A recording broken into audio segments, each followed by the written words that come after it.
Hello, everyone, and welcome to the Monarchs commentary. This is Mike and my co-host Shawn Joy, and today we'll be discussing Money in the Bank.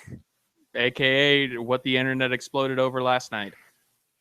Beyond Game of Thrones and beyond Game 7. God, there was a lot of shit happening last night, wasn't there? Guess so. I don't watch Game of Thrones. I'm waiting for it to finish. It's probably a good idea. I don't watch it either, but it's just one of those, oh, let's look at Twitter. Oh, God, everything. Sorry, I really should have pulled up a list of these matches ahead of time. Oh, you don't remember all the wonderful pre-show matches? Oh, yeah, it was the opening match. Lucha Dragons versus the Dudley Boys. Yeah, the second one on the card, yeah. But, yeah, the wonderful feud that has been brewing for weeks. Am I the only one who did a sort of a turn? Like, wait, have they even mentioned the Dudleys over the last month? They've had Kalisto in a match or two and Sin Cara in a match or two, but I don't even remember the Dudleys being on TV. Oh, yeah, it was after Golden Truth. Was it? But, yes, oh, wait, no, this isn't even ordered. Wait, yes, it is. Okay. I don't remember much. It was an all right match.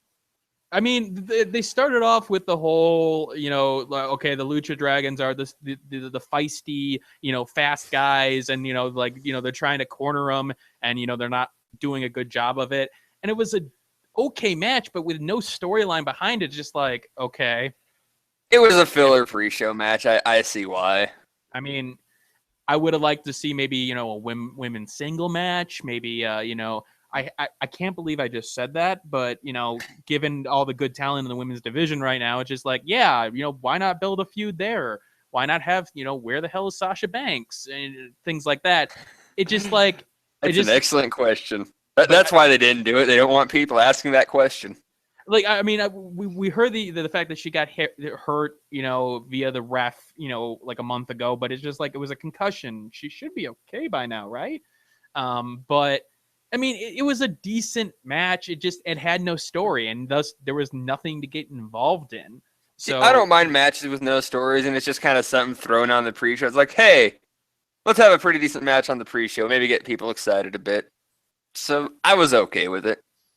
There wasn't any big botches, so I'll take it. Let's see, and then the dumbest thing going on right now, almost. Golden Truth versus Breezango. Again, it's all the shenanigans we've seen from WWE. And it's just like, oh, look at the humor here. Ha, ha, ha. They're burned to a crisp. And yet, all I can think of during that entire match was Cody Rhodes' statement of turning chicken shit into chicken salad. Because within that match, I actually enjoyed part of that match, like the reactions that Fandango and Breeze had and the playfulness of Truth and Goldust off the sort of segment there. It felt like, okay, they're doing the best that they can with the gimmick they've been given. It's just that we know these guys are talented. We know these guys can actually wrestle. Let them wrestle. And you can still play to the goofiness of like Truth and Goldust and their god-awful entrance, but let them just do what they do as opposed to this gimmicky, I don't know what they call it. I'm hoping this brand split does good for Breeze. I mean, Breeze is never going to be a top talent, but I mean, he's still fun to watch. Like, I still remember that Fatal 4-Way in NXT, and it's just like, okay, he can do stuff, but let him do stuff. Instead, it was like, job. Like, give him a run on the mid card. Maybe like push him up to the main event for a brief period as like one of the challengers. Maybe have him challenge for the Intercontinental Championship. By the way, where was the Intercontinental? Oh, we'll get to that later.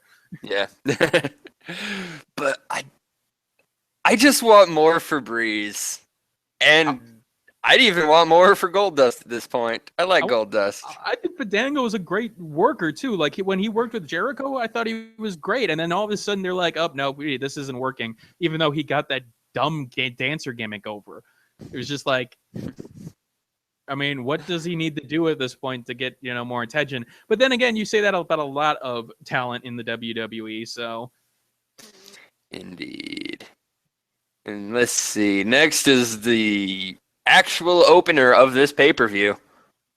The four-way tag match. yes, I just want to say here, am I the only one who thinks these tag rules are stupid? you're not the only one. I'm always like, it's like, okay, so they can tag themselves in, they can tag other people in, but you always got to be like, wary of exactly what's going on. But the finish shows exactly where the problem with the match lies. It's just that everything becomes so chaotic that the only way that the match can end is in chaos. You're not going to see a clean pin at any point because the other teams are so close, and it will look weird when no one, interferes at that point. With like the tornado format, you have that chaos already in there. There's so many people in the ring. Of course, shit can happen. But here it's just like, you're not going to, what the ending is. You know what's going to happen. It's just, you've sort of screwed yourself at that point. And again, we saw it with the mid to end of this match where this pay-per-view was a whole episode of Botchamania. Yeah, I'm looking forward to that happening. I mean, even beyond the finish, there were some other botches during that match. It's like, ooh, you screwed that one up, or like, there's some Enzo and Cass looked all right, the New Day looked all right. There were times where the Vaudevillains looked like they were just like they didn't know what they were doing. Like some of the facial expressions I saw in English and Gotch, you're just like, do you know what we're supposed to be doing? Am I supposed to be, getting on the apron at this point, or I don't know what was going on with them. I have no. It might have been because I don't know if they were really they are indie guys or not prior to NXT. Unsure on that. Don't know if they've ever been in anything like this, and with even like freaking Anderson and Gallows were lost at times. Like, I know I brought this up before, but just the best spot was Big E just holding Carl Anderson on his shoulder. Okay. And Gallows is like 2 feet in front of him, just like, yeah, I'm going to do something. And Big E just looking at him. No, you're not. You could have twisted around so that you could have used the feet of, Anderson at that point to, maybe look like, delay things until, who was it that was supposed to come in? Cass? I don't even remember who it was that broke that up. But it's just like you're waiting and waiting. You got to do something because it just looks awkward as hell. And then the finish is just like, oh, it was a finish. After that, yeah, this, and I like everyone in this match, but this was not good. No, there was a lot of. Again, I don't like the format of the match, and I don't think it plays to the strengths of each of the crew. I mean, I liked the fact that there was the one spot where like Gallows and I believe Kofi, like they couldn't tag their partners in, so they had to tag in the other teams at that point, and you see Woods on the side like go for Enzo, like realizing that there are small alliances building there. But other than that, this match was not a good way to start the pay-per-view, despite the fact that the tag team division has been doing well in starting pay-per-views. Yeah, I put this down to the 4-way tag matches. Yep. They never go well. Even just a 3-way tag match never goes well because of that stupid 2 in at a time rule.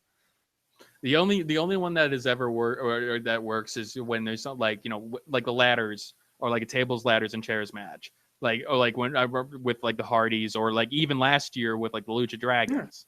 Yeah, but everyone was in the ring. Yeah, tornado. Yeah, whatever you would call this, not 4 tag teams, 2 guys in the ring at a time. Not that format. Nope. But all right. That leaves us with Baron Corbin and Dolph Ziggler. I'm sorry. There was a match. There was a third match. This is the third match of the series. Fourth. Oh God. Well, let's see. The first one they had ended in a draw when Corbin had his very first ever singles match, which I thought went well enough. Like, Because he just got pissed off at the refs, like, fine, I'm just going to end him, and this is your fault. Okay. I mean, like the first two were good, and then the third one felt like it was getting stale, and nothing different here. Like, it was an okay match. It's just we've seen it. We've seen it so much at this point. Hell, you had a 1 or 2 matches on, SmackDown and Raw that felt very similar. So it's just like, I'm not invested. I mean, I've actually liked this feud a bit. It hasn't been great, but it had Baron Corbin in that first match. Then he basically had the pre-show match with Ziggler, I believe, where Ziggler got that freakishly cheap win and Corbin was just pissed. mm-hmm. They had the normal match later on one of the Monday Night Raws where, without the cheap win from Ziggler, Corbin just destroyed the guy. Then they had like their feud at Extreme Rules. They had that pre-show match. Just that mean uppercut to Dolph's balls. Corbin wins it. Mm-hmm. We get all that technical wrestling build up to the single greatest moment of this feud. When Dolph came out wearing just like the headgear and all that. And then just straight rams him in the dick. I mean, that was a good moment, but so I'm okay with the build to this, as long as they don't keep pushing it more. Oh God, this better be the end of the feud, because they need to give Corbin something else. They need to give Ziggler something else. Wait, how many matches is that then? Actually, draw, win, loss. I think it's been win. 5. Yeah, it's 5, 4-1 for Corbin. Yeah. So I think this is a good spot to end the feud. We've established Corbin as he's physically capable of crushing a guy like Ziggler. And I think it's a good start. It's a question of where does he go next, and what does he finally go after the Intercontinental? Well, he can't go after the Intercontinental because it's heel. They do something with him. Give him a while of like beating some of the weaker faces on the car. Like, I feel bad for saying this because I like Ryder, but let him beat Ryder. Oh, he's already beaten Ryder twice over the last 2 weeks. So he has. Yeah, or at least one. Was it on SmackDown? Yeah, I believe so. Okay, because I didn't watch either the Raw or SmackDown prior since I was at E3 and all that. But wow. What other small faces are there for him to beat? Titus O'Neil. I wouldn't put him against another big dude right now. Let him establish himself a bit first. I mean, that are not tag teams. You've got. Let him beat Sin Cara. No one cares about Sin Cara. I mean, you can go for like things like Sin Cara. You can go things like Goldust. You go for R-Truth. Fandango. Fandango's a heel at this point, so who knows? Who knows about Breezango? I don't think it matters as long as it's not a feud. Just give Corbin like a few strings of singles matches that he's just kind of beating these smaller guys on. Then maybe build him with a feud with another kind of smallish guy that has some credibility. Go with that. Yeah. Slow build with Corbin is what they need to do, I think. Well, very slow build. And hopefully they understand the slow build part, but they won't. They won't. 2 months time, Corbin versus Cena. Yeah, God, I hope that does not happen this year. I'm sitting here going, I know what's gonna happen. I don't know. Because I still remember when the freaking big Intercontinental thing happened. I just jokingly said, "Just wait, it's gonna be the Miz who wins this," and fucking won it. Yeah. I mean, the only other ones that I can think of right now are just the people who are in the Money in the Bank. People like Zayn or people like, Cesaro. I Nevo when hope he they gets don't back. have him beat Zayn. I really hope not either, but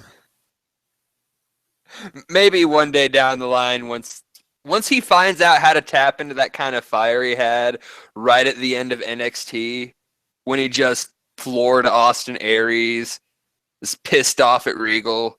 mhm. When he can find out how to tap into that, all right.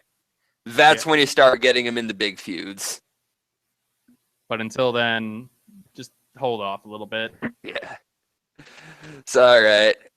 Corbin Ziggler out of the way is a match I was expecting more out of. Charlotte and Brooke versus Natty and Becky. Remember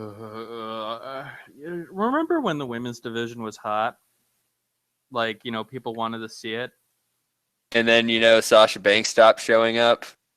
Well, or whatever they're doing with him, and then they started doing stupid, like making everything about Ric Flair, and then they finally got rid of Ric Flair. Hooray! And then they put Dana Brooke, who is so not ready for the big times. And who has went over Becky Lynch for some strange reason that is unbeknownst to me. Like, I understand Emma got injured, but Dana Brooke is not Emma. Dana Brooke needs a lot more time in NXT because she is very, very. She's not ready. She's just not, and Like, I liked Dana Brooke when she first showed up. She just wasn't that great in the ring. I mean, she's got some personality. She does seem pretty freaking beefy for a chick of her size. I mean, she just works so stiff. Like, it's hard to like they've got so much talent now. You need people who can actually, really play to that. But instead, you've got Dana, who looks like she's like struggling in the ring at times. But like this match to me was boring. Like Yeah. there was a lot of technical problems, like Natalya sitting there trying to get the Becky, despite the fact that she moved like half the ring length in one portion and then barely an inch in the next like 30 seconds, and you're just sitting there going, it's not believable. I mean, I understand you're waiting and somebody botched that getting back in the ring, but Just do something. You have to do something else. Yeah, and Change it up. No one's going to know it didn't go according to plan. My question is that, like, with Dana, like, why not like Naomi? Like, why not turn her heel? And she's actually a reasonable competitor at this point, who's a little bit more polished at this point. It's not like you're or even Tamina. I like Tamina, but I don't understand why Dana Brooke right now. She's not ready. I think it's the whole thing. Like, they know people dig NXT, and they want people to be on board, so they're like bringing up NXT people to fill some good spots. But they don't realize that they're bringing up Corbin and Dana Brooke. I mean, even Corbin, I could understand to a certain extent, but like, especially with Dana, just like there's so many other items. Like, oh, let's bring up Dana. Oh, who's that popular? Bailey. Like, she's pretty much done everything she needs in NXT. She looks like she's ready. Oh, we're gonna hold off on her. Okay. They still need to do the blow off with the rematch of Bailey and Asuka, but yeah. But I mean, I don't know at this point. Like, it just the women's division has lost so much momentum at this point. They really need Sasha Banks back to get things back. Even Becky could probably pull it if they could write it well. It's just, well, they're going to probably have Lynch versus Natalya at the next pay-per-view. I'm okay with this because I think it's going to be a great match. I think Natalya should be able to do a good heel here for just all the building frustrations and just taking everything out on Becky. I agree with that. But I also now wonder, okay, what are you gonna do with the women? I'm assuming that Paige is now going to challenge because she's gotten 2 wins over Charlotte over the last 2 months in non-title matches. So I'm assuming Paige will be at Battleground, and then they'll do something with Sasha Banks at SummerSlam. But SummerSlam, right? So okay, next is Battleground. So far away for SummerSlam. So far away. Battleground is next, and then what is it? Is it so? Yeah, it's SummerSlam after that. So yeah, that makes sense. So Paige challenges, the Battleground fails. SummerSlam. I'm assuming Banks will be back by then. Hopefully. Indeed. So that builds to the next match, which I was kind of thinking would be a bit better than this with Cruz versus Sheamus. It wasn't horrible. But again, there was some okay build story-wise, and both of them had some good moments in the match. It lacked a fire. It just lacked. I think it ended the best way it could have. Like I like the ending. I thought the ending was reasonable. Sheamus is the hothead, and he thinks he won, and Cruz takes advantage of it. Will it go to a series another 3 at this point? I hope not. Yeah, because it was the same problem I had with Sheamus. He came back with his heel turn, which I like the idea of we're the big guys, we're gonna crush a little bit. Then he loses his first real match against a smaller guy, and it killed it. Yeah. And if he just straight lost clean to Cruz, that would have been the case here, but it was kind of the cheap roll-up. Not really a cheap roll-up, but it didn't really make Sheamus look weak. Just let himself get caught off by a rookie. I mean, to me, it was a reasonable end. Cruz took advantage of it, and I could see the sort of ring psychology of Sheamus, getting distracted. And so, okay, fine. I'll give you it for now. Hopefully they do more with Cruz. They need to give him something, some edge at this point. His personality, the smiling, okay, great, but it's not appealing enough. Yeah. But the match itself was decent. I've always liked Sheamus's matches. I think he could put a great match on. I've seen some good stuff from Cruz, but just it wasn't clicking here. No. So, let's see what's next on the line. AJ Styles and John Cena. I was really liking the way that they changed things up in this match. I really like the fact that they slowed things down. They let them play at each other. That you would have a spot and then this break. And I like the ring psychology that they did with the 5 moves of doom. Like every time that Cena started to get going, Styles had an answer. And Styles was in domination of the match almost the entire time. And then the ending. I was fine with this. I don't know if I'm in the minority here, but I thought it was good. They want Styles as a heel. I mean, it works. Again, it's one of those things where it's okay, Cena doesn't lose clean. Okay, fine. He does lose clean. It feels like you have to pull teeth to get it. It's that fear again. It's that fear of, he won 1. Now he's going to lose 2 because it's Super Cena. But, the match was good. Cena did look rusty at times, though.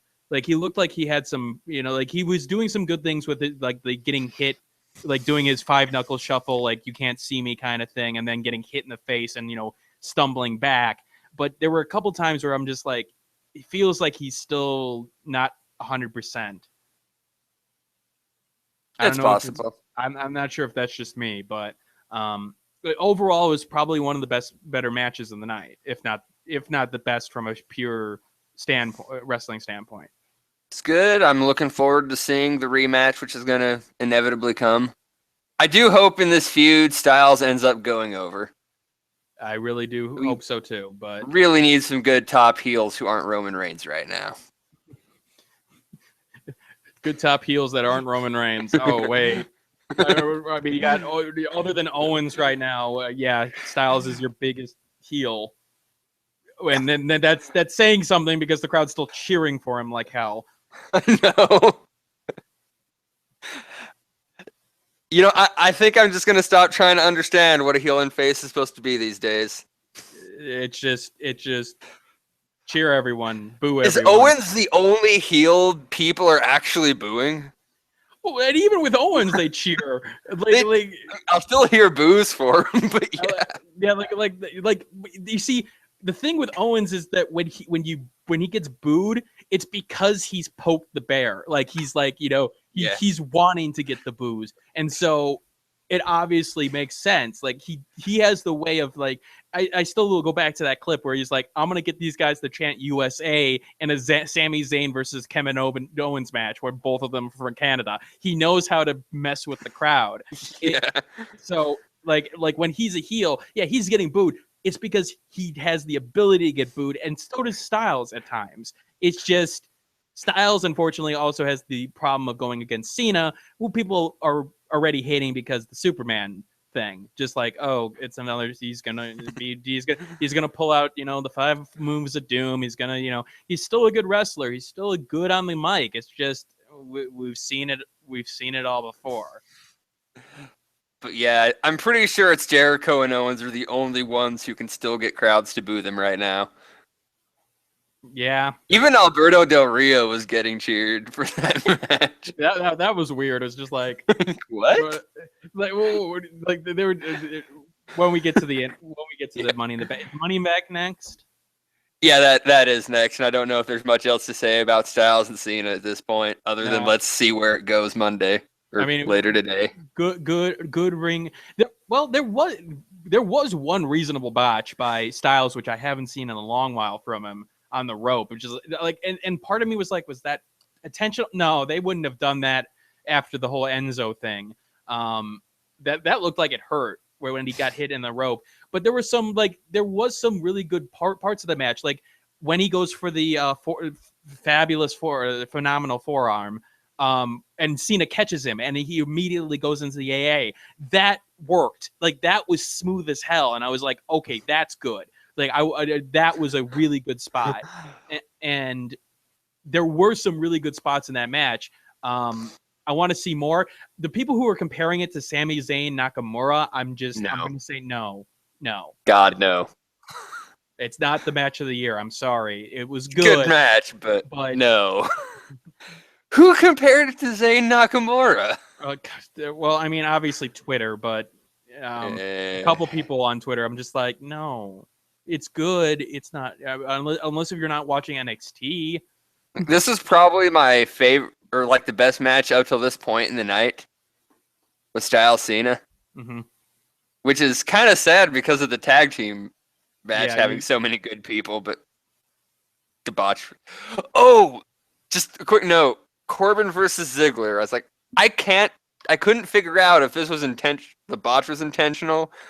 But when he ran, he went up onto the stairs and went to jump at Corbin. Yeah, but he kind of tripped. Corbin caught him for the deep 6. I'm gonna assume that was a botch, but that was the actual spot they were looking for, and it worked. I mean, good on Corbin and Ziggler there. We're just fuck it, we'll run with it. Yeah. But no, I think they were trying to do the same thing that happened with Aries and Corbin when Aries just had that huge run, just the airtime and then the deep 6, which looked so painful. Right. I think that's what they were trying to do, but he screwed up and just tripped right into his arms. Yeah. Yep. So kudos on those that if that was the botch, that they were able to play with that and still get through it, and it looked like it went how it was supposed to. I'm just not quite sure, but maybe that's just because I was so used to seeing all the botches up till now from the last match. That was just sad to watch. Poor tag team match. No, I think that match killed a lot of momentum this pay-per-view could have had. Up until the Styles and Cena match, it couldn't. The momentum never really got going. Even with decent matches, it was it can't get over. It can't get that revving going. And then you had Cena and you had Styles, which obviously got the crowd back into it. And then you had the Money in the Bank match. So that which is next, obviously. Yeah, like, were there any real botches in this match that were obvious? Can't think of any.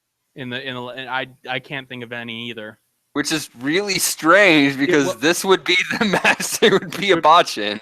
Besides, was it Jericho trying to get the ladder, the ladder between the ropes and the other ladder and just failing, and then seeing Zayn push the ladder towards him, like it's like, oh let me help you.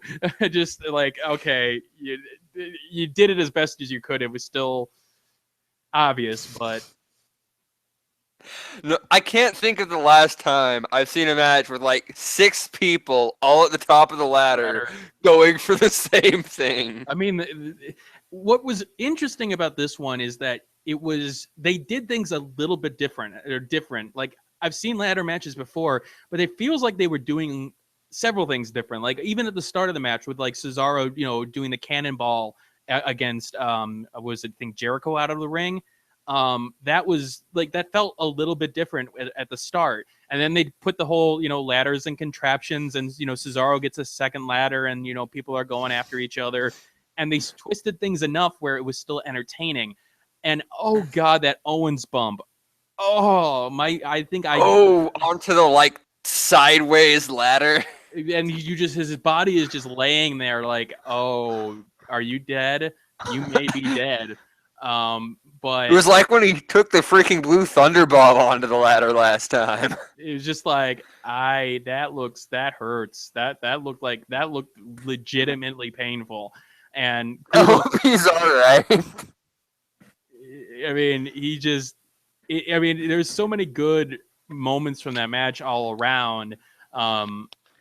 It's real. I mean, it probably was the match of the night for me. Yes. It was fantastic. Like, I still think the last ladder match that most of these same people were in last time was better for the Intercontinental, but I still really dug this one. I mean, it definitely was the match of the night for me, so that works. Yeah, best match of the card. I can agree with that. I was okay with the finish. I was still hoping for Owens just because, again, after his Intercontinental title run, I don't know if there's anyone who can make you think they care more about a title than Kevin Owens right now. I mean, if you wanted to push the title, you probably want to put Owens with it right now. But yeah, you got to have that Shield triple threat first. But I mean, I'm fine with Ambrose. I mean, it makes sense, the match that he won. He is the sort of like, the brawler, I'm not gonna go down despite the whole Lesnar thing and WrestleMania. But yeah, I'm okay with it. Yeah, he was the one I'd guessed would win. Yeah, I had no idea. I was like, even with like somebody like, oh, well, Del Rio's probably not going to win.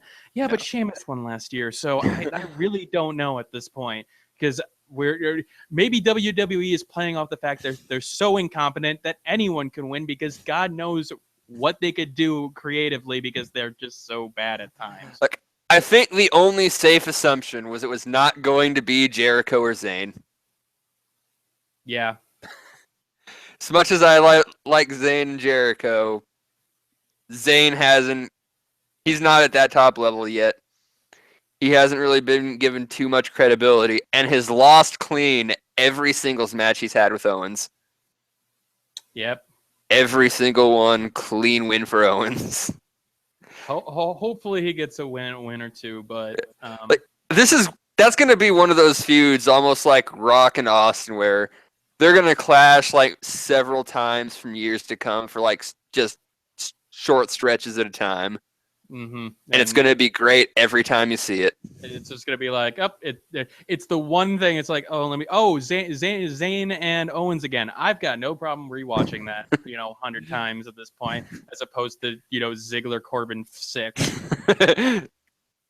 Yeah. I hope they don't try to drag that out farther. I really, really hope not. God help us. All right. Next up, the U.S. title. Rusev versus O'Neal. Okay, I know you thought that match was reasonable or decent. It was okay. I I'm thought not going to remember anything about this match in a couple days, but it was okay. I thought it was bad. I thought Titus looked like he had been like he's been rusty Yeah. for a long, long time. There were a couple of times where like he went to like lift up Rusev or oh yeah when he was in the camel clutch or the whatever Rusev calls it The accolade. the accolade. Don't worry, I call it the camel clutch too still. But like the first time he's in there and he's trying to wiggle out, it looks so awkward. Like that Rusev is just letting it happen. Like he's trying to like move his legs and things like that, but he's barely moving. And Rusev is like, "Am I supposed to be doing something?" Like, like it looked so awkward in its implementation that it was just like this match like killed the momentum for me. Like it was just like. This is the U.S. title match. Did Titus ever get any offense going? He got a few bits in. I mean, it was mostly Rusev from what I recall. which okay, monster heel, but like if you, in particular with the fact that O'Neal had really no matches on TV up to this point. Like the one time he was supposed to have a match, Rusev attacked him. So it's just like there's nothing to work off of. So why do you think he's gonna win? I don't think anyone. I'm pretty sure this is supposed to be just like a cool down match that they do sometimes between a big match and the title match. Which is great when it's the U.S. title match. Which, speaking of which, let's talk about the U.S. title and the Intercontinental title. Oh wait, where was the Intercontinental title? Oh, that's right, the Miz is recording Marine 5 or 4 or whatever he is. And, what they could have done, I think, drop the freaking 2 pre-show matches they did have, because God, that was terrible, and start setting up like a tournament. Who's going to face Miz for the Intercontinental title when he comes back? You could have done a battle royal. You could have done, I'm for a tournament over a battle royal. I think it's a more legitimate outcome when you have a tournament set up. I agree to a certain extent. The thing is that this, I don't know about you, but this pay-per-view seemed long. Like Cena and Styles, like there were like so many false finishes in that. It was just like, okay, I get it. They're gonna kick out over and over again, but like it felt like it was going way too long, and I think a tournament wouldn't have worked because it's just like, okay, come on, let's get. I don't mean like a full tournament, like just start it at the pre-show. Like, hey, we're going to be doing a tournament for the title. Let's have a couple of the matches now. Okay. Kind of just get people a bit excited. It's like, hey, here's some matches on the pre-show that are actually going to matter long term. Yeah, but build up to a match at the next pay-per-view, because I don't know if the Miz will even be back by then.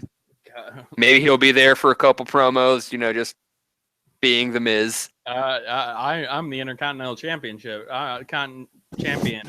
Just start talking shit on the people in the tournament.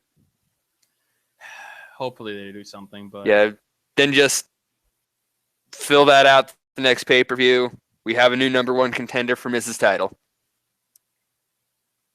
I think that would have been a much better use of the pre-show than slap together a tag team and feud no one cares about. Yep. It just...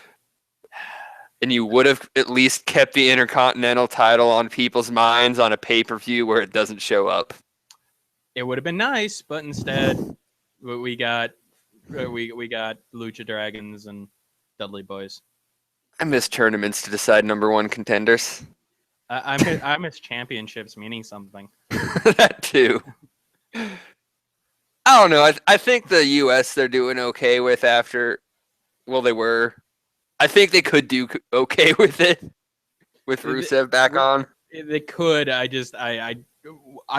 interested who they have him challenge next, because I'm trying to think like Cesaro. I mean, like who makes sense right now? I want Cesaro in the main title picture. I do too, but they keep on not doing that. Okay.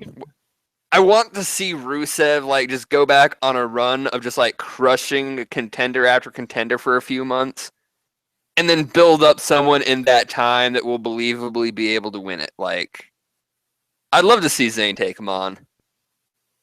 Yeah, Give that would Zayn make some wins. Give Zayn a little feud with someone else for a while.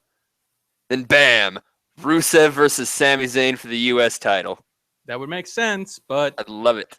It'd be a fantastic match. And thus we're gonna probably get Dolph Ziggler. Am I the only one who misses Dolph Ziggler as a heel? No, I want to see Ziggler as a heel again because they need some bigger heels. That would be the good one. Let him go heel. Have that be the feud with Sami Zayn has before inevitably taking on Rusev. Makes sense to me. But because I'm sure Zayn and Ziggler would have some great matches. I think Ziggler plays much better as a heel than he does a face. I mean, I think he does well as a face when he hasn't been a face for so long. And I think that's part of the problem is that he's been a face for so long that it's gotten stale now. Yeah. He still gets the pops, though. He does. Like, he's an okay face. I just think he's the better heel. And you put him against Sami Zayn, who is, like, just one of the most inherently likable men on the roster right now. People are going to boo Ziggler, I think. Yeah, agreed. So that could be a fun feud to have before setting up Zayn and Rusev, but that's just fantasy booking at this point. Mm-hmm. I have no hope of seeing Zayn Rusev for the title actually being built up at some point. Well, because I want to see it. Only time will tell at this point. All right. That leaves the championship match of the night. Rollins and Reigns. It started slow. Like, I understand what they were going with ring psychology. Like, okay, dominate from Reigns. But it went a little bit too long there. But once Rollins started getting some offense in, I think it did pick up. And was decent for the most part. Again, I am not a fan of Superman. I really am not. And the fact that that wonderful counter by Rollins on Reigns for the spear into the pedigree, that's when the match should have ended. Oh, that yeah. Really, like the pedigree afterward, it's just like, no, that would have been the big one. That switch the spots. Like, first put where Reigns hits the spear, but the ref got knocked out because they're made of glass. Goes to pin Rollins. Nothing. Like, where is he? Then he tries that spear again. Then comes the pedigree spot, which I'm still torn of. Is this stupid and nonsensical, or is this awesome? I don't know. I'm on the awesome side. That looked reasonable. That looked reasonable to me. How would he put him down for a spear, though? It's Roman Reigns is this huge guy. He should have, like, clipped his legs and spun him or something. But whatever. I'm going to go with Rollins does the flippy stuff, and therefore he can do it. He can anti-flip. Yes. I would have flipped here, but I flipped in the other direction. Balanced myself out. Exactly. I'll go with it. To me, that's at the point. It's just like, you know what? I'm perfectly fine with turning off my brain at this point. Yeah, it's a spot I'm a bit torn on, but I do lean. It looked cool. It came out of nowhere, and it did look smooth. Mm-hmm. I'll take it. It looked great. But then again, superplexes look great too. I mean, there was some good, even the power bomb from Reigns. Like, okay, that looked like okay, I actually think you may have some legitimate, wrestling skills at times. It was a good match. It's Reigns, and therefore there's always going to be this like, oh, it's Reigns because they book him so strongly, but they actually made him lose cleanly. That was nice. There was the shenanigans involving the ref bump, but the thing is, he technically should have won, but that's the thing. Yeah. He's the one who caused it. He's the one who speared him into the ref. It's not like Rollins, pulled the ref into him. That's Reigns' fault. So I'm okay, Yeah. I'm hesitant to call it a clean win because of that. But Yeah, it was nice to It, see Reigns it, lose regardless. I mean, it was one of those like Reigns is at fault for losing that. Like, yeah, there was luck involved, but Yeah. it wasn't like the Superman like, oh, I've kicked out of four, I've kicked out of the Phenomenal Forearm, and I've kicked out of the Styles Clash, and I've Onto a chair. and I keep on kicking out, and then one spear takes out AJ Styles because of course it does. But this one was like, okay, finally, the man is lost, great, and then shenanigans. Yeah. For anyone who somehow doesn't know what happened yet, Rollins wins, and then freaking Ambrose comes out, clocks him from behind with the briefcase, cashes in, dirty deeds. Ambrose is champion. Crowd loses it. Yeah, crowd loses their shit. It was done again. I don't think I don't think Reigns could have pulled off like what Rollins did. Like Rollins, like when he turned around to see Ambrose's screen, that was done well. Like he was like, okay, bring it on. Like he had just won. He's high. Like he's not like running away. He's like, okay, I'm the man now. I beat Rollins. I'm sorry, I beat Reigns. At this point, I can take on anyone. Come at me. And then Ambrose coming in, and then once that realization came in, like, oh, I could lose this. You see it in his face when they're about to ring the bell, like, no, don't do this. Please don't do this. I've worked my ass off to get back here. At this point, Rollins sells. How is Rollins the heel? Or how is Dean the face? I should say. Dean's the face. I'm going to keep on saying this. Dean is the Stone Cold of this era right now. Like even when he's, like with the old Stone Cold, flicking people off and, stunning the McMahons, even the face McMahons, everyone loved him because he's a rebel at this point. And like again, with Dean, he's the white collar, like he's going to do everything, but he's going to do it the way he does. And yeah, sure. He's going to do some things like, low blow Brock Lesnar, but people are still going to cheer him because they're like, oh, it worked itself to that point. Like, oh, I don't know what else to do. Low blow. I didn't just do it for, the sake of low blowing. I did it because I'm strategic and crazy and I'm a lunatic. Which, by the way, let's put JBL, let's put Michael Cole into a rocket and put them to the moon because we really need to get rid of the announcers. Really do. Oh, what are we gonna do? A lunatic's in charge. Yes, you've made it clear that Dean Ambrose is a lunatic, despite the fact that he's not really that crazy in the ring.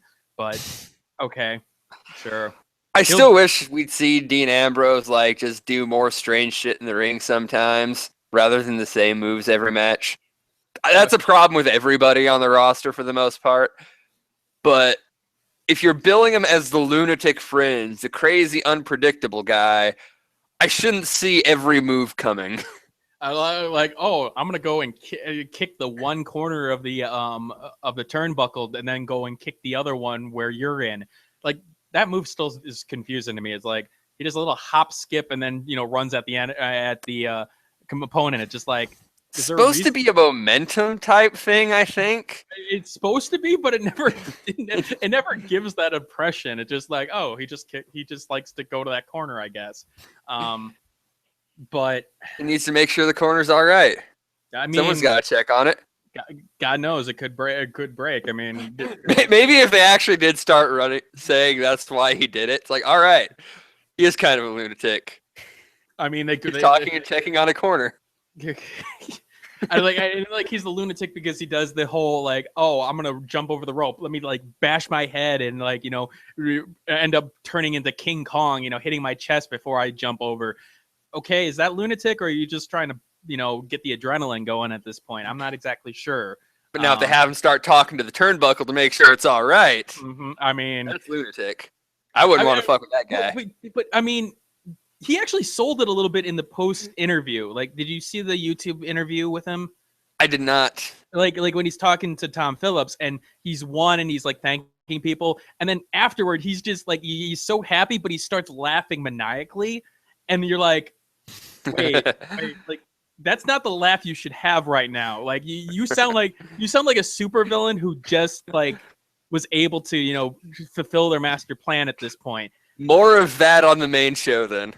I mean, that I like what they've done. I like the fact that Ambrose is champ right now. I like the fact that they're going to set up the triple threat, even if it may be a little bit earlier than I expected. Okay, I would have thought they'd have waited for SummerSlam.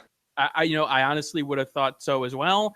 I thought that Ambrose being the white collar person, that he would cash it in at Summer, like not at surprising anybody, but like it would be Reigns versus Rollins, and he'd be like, no, it's us three. This is the triple threat now because this is the Shield and I was part of it. But I like what they did. I like what they did and how they executed it. Rollins winning and then losing it adds a whole dimension to his character.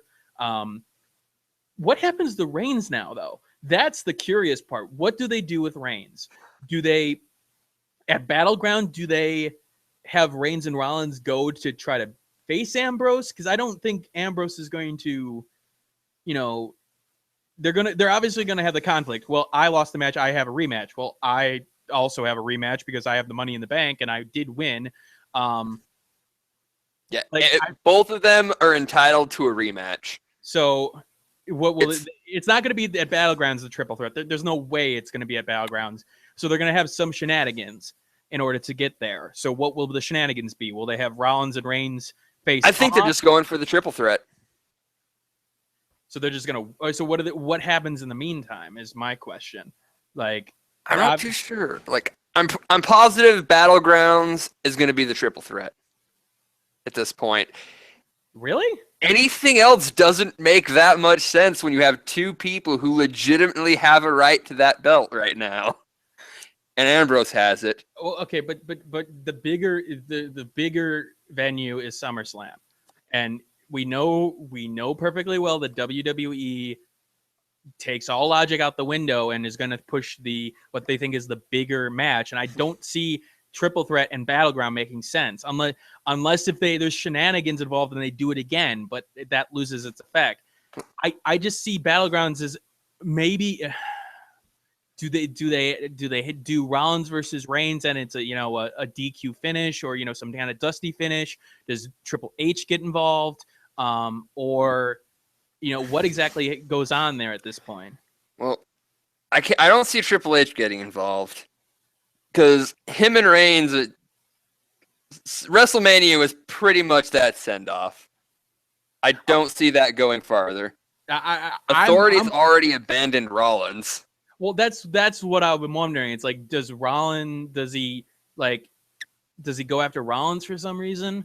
Because of some slight or something along that line. They've hinted at a Rollins Triple H match before, but you see, this next pay-per-view is so open right now. Like, I don't know who exactly makes sense as the number one contender right now. You're right. The triple threat is happening, but it feels like there needs to be one less pay-per-view because right now, okay, Ambrose is the winner.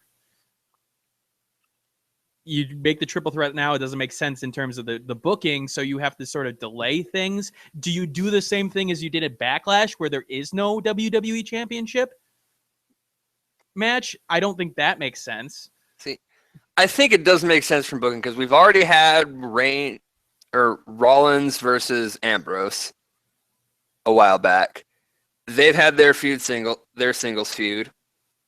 We've had quite a few matches with just Ambrose and Reigns off and on over the time. You see, but and really both of them did come out beating Ambrose. Now Ambrose is the one on top. In a singles match, either one of them already seemed likely to be the one to take out Ambrose because, again, they've won feuds with him before.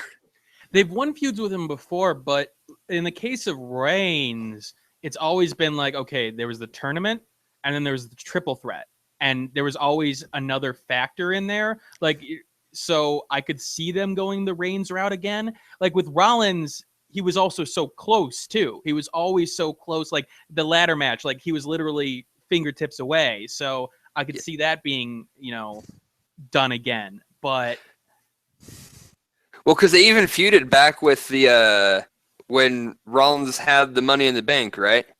I wasn't watching quite at that time. Like I jumped back in when at the WrestleMania Rollins cashed in.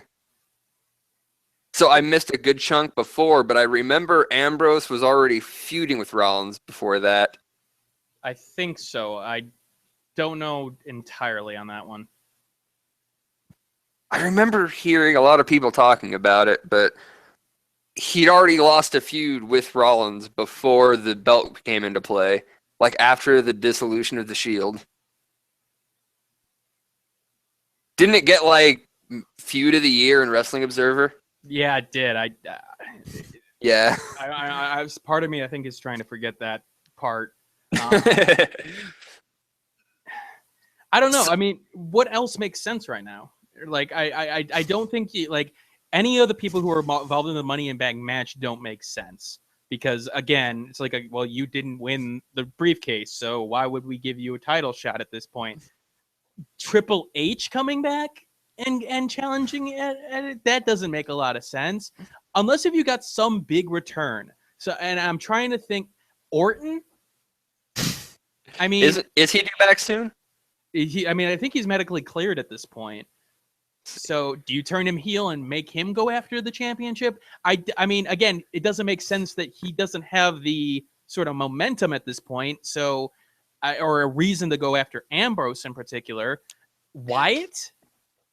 They turned him. Where is Wyatt? Where are the Wyatts? Bray was out with the leg injury for a bit. Is he still hurt? I don't think he was due out for long, so he should be back soon. They haven't given much info on it. I'm expecting Luke Harper's supposed to be off injury soon, if I remember right. So I'm expecting those two to be back very briefly. They might have just been waiting for the actual brand split. Right. Because like, well, we didn't have anything for you right now. We couldn't really shoehorn you into anything. Once this brand split happens, we're gonna have like a big Wyatt return of something. Now, I will note that in the promo, in the Battleground promo that they've released, which played, they have Rollins and Reigns attacking each other in it, which is a little bit strange. They also have like Sasha Banks and Becky Lynch going after each other. Again, there's some weirdness there, but the obvious one is Reigns and Rollins going after each other again. So are they hinting at that again? Because I mean, you don't make the promo and not have something along that line. I mean, they could easily okay, who gets to face them first? But then again, now I'm looking and I'm seeing the New Day in the background versus Baron Corbin, and I don't even know who is this other person. Is this Big Cass? Yeah, it's Big Cass. So it's like, wait, what? This is a weird pay-per-view that's coming out. See, I still think they're just going for the triple threat because it's been, nearly 2 years since people have been wanting this triple threat? And now it's looking us right in the face. How do you do that right away? And what's, again, interesting about this specific one, this initial promo, is that Ambrose isn't anywhere involved in it. Okay, you need to link me to this. I need to see this nonsense. The champion isn't in the promo. Now, granted, it was playing during the actual pay-per-view. It actually showed up halfway through the pay-per-view. But, I mean, it's got Styles versus Cena. It's got the New Day in the background. It's got Becky Lynch and Sasha Banks for some reason. But it's just like, wait, Ambrose? Like Money in the Bank? Like, why would you make this promo now of all times? But like usually when they do these kind of promos right before, it's usually one person. It's usually somebody. It's not the champ, or if it's the champ, it's somebody who's obviously going to win. It's usually like it would be something like Styles or Styles Cena, for example. Like, you know, it's going to happen again. But here it's just like, okay, it's again Rollins and Reigns. Interesting. Now there is. I think it was Big Cass behind Corbin. Yeah, I can see that now, but now there is the possibility that there is shenanigans involved regarding the fact that the superstar draft is coming up, and it's they announced today it's coming July 19th. Yeah.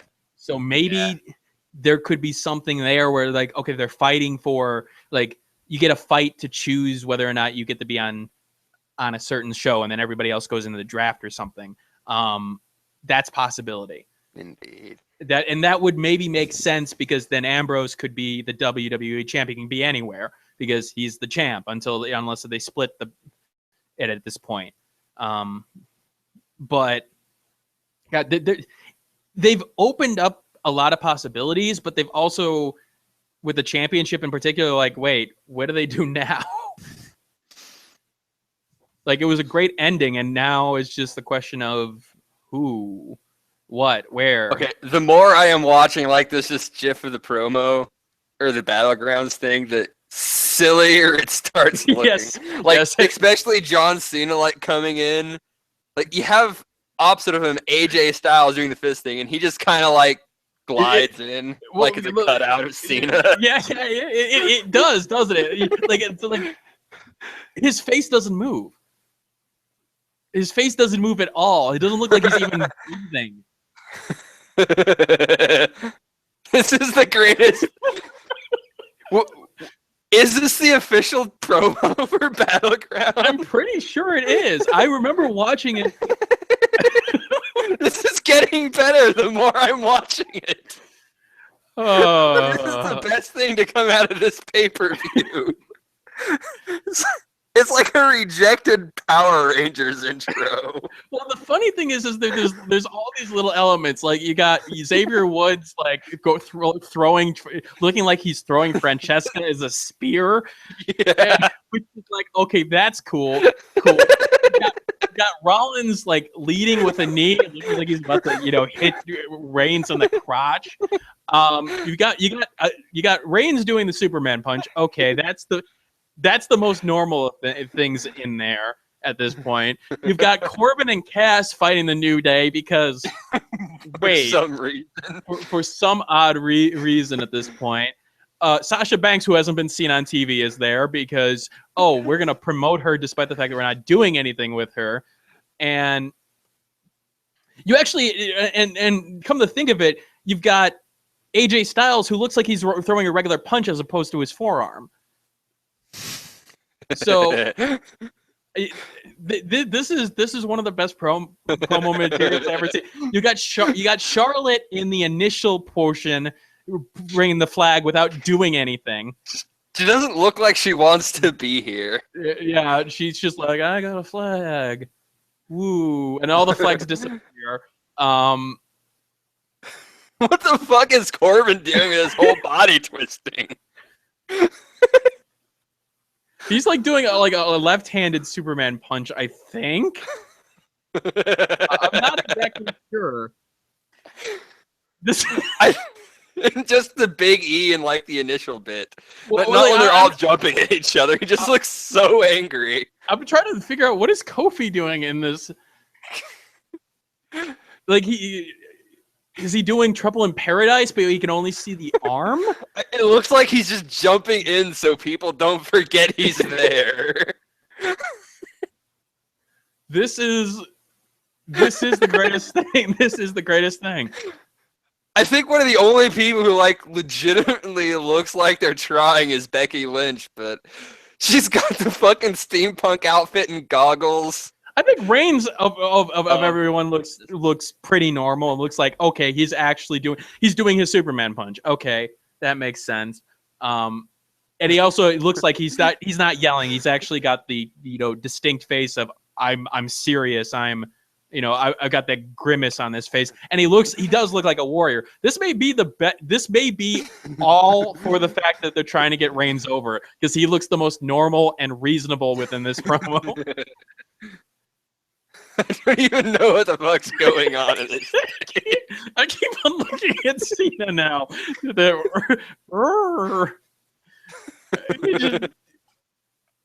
He doesn't change facially. It is a carbon cutout.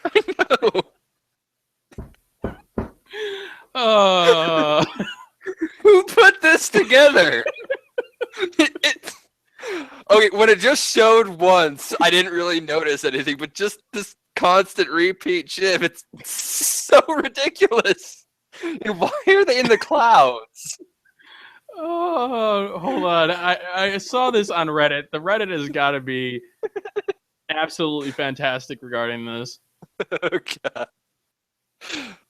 I love everything about this. Well,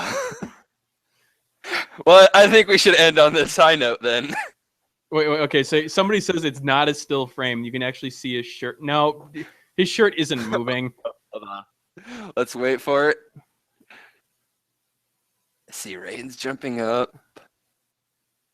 No, I don't think. Not in the like it is when he's holding the flag at the beginning, Right. but not when he just kind of glides in. I mean, they basically say it's a still frame. Wait, I think I kind of see his chest move up a little bit.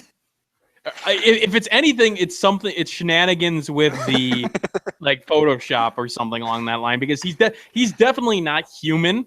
Which again, maybe playing into the Cena, but just maybe he's superhuman. Maybe you can't see him, and therefore you can only deal with him with like 5 frames per second, and that's what you're seeing on the screen right now. You're just barely seeing him. He's not actually natural. I'm gonna actually have to like cut just this last bit of conversation for its own video. Yeah, just with this GIF playing in the background. Just so they can see what we're talking about. It is glorious. It is glorious. and whoever did this deserves everything. It deserves everything. Best part of this pay-per-view right here.